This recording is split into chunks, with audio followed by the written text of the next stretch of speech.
Fryti i së vërtetës. Fjalët e Elohimit në zemrën e dikujt. Mënyra e jetës. Zbulesa 4:3.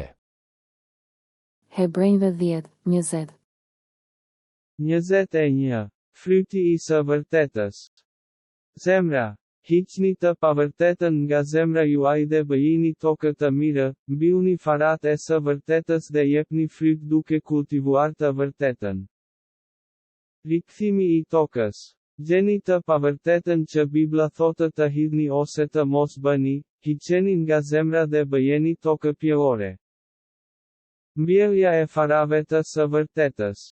Gjeni të vërtetën që Bibla thotë të ruani dhe mbyllni farën e së vërtetës në arën e zemrës të bërë me tokë pjellore, kultivoni atë dhe jepni frytin e së vërtetës. Fryti i së vërtetës. Fryti i së vërtetës. Projekti. 1. Projekti, hidheni. 2. Projekti, mos e bëj. 3. Projekti, mbaje. 4. Projekti, bëje. IV, projekti, bëje. Nxirreni të pavërtetën nga zemra juaj dhe bëjeni tokë të mirë. Mënyra e jetës. Zbulesa 4:3. Hebrejve 10:20. Jakobi 5:8. Jini të durueshëm edhe ju dhe forconi zemrat tuaja, sepse ardhja e Zotit është afër.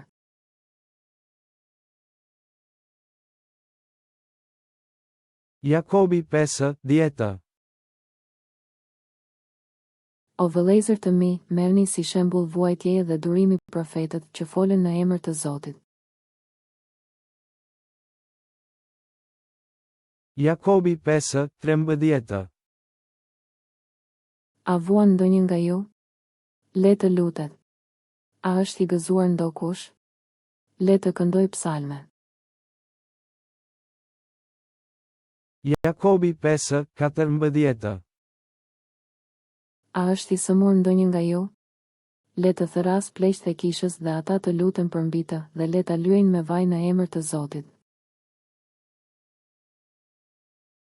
Jakobi 5:16.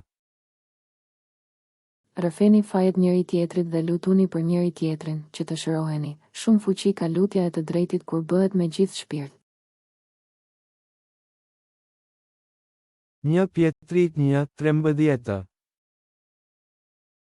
Prandaj ngjeshni jetë e mendjes suaj, rini zgjuar dhe mbani shpresë të plot në hirin që do vi mbi ju në zbulesën e Jezu Krishtit. 1 Pjetrit 1:15. Por ashtu si është i shenjtë ai që ju thirrri, të jini edhe ju të shenjtë në gjithë sjelljen tuaj.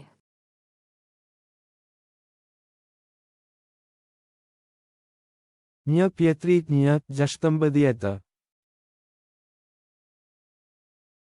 Sepse është shkruar, jini të shenjtë, sepse unë jam i shenjtë. 1 Pjetrit 1:17.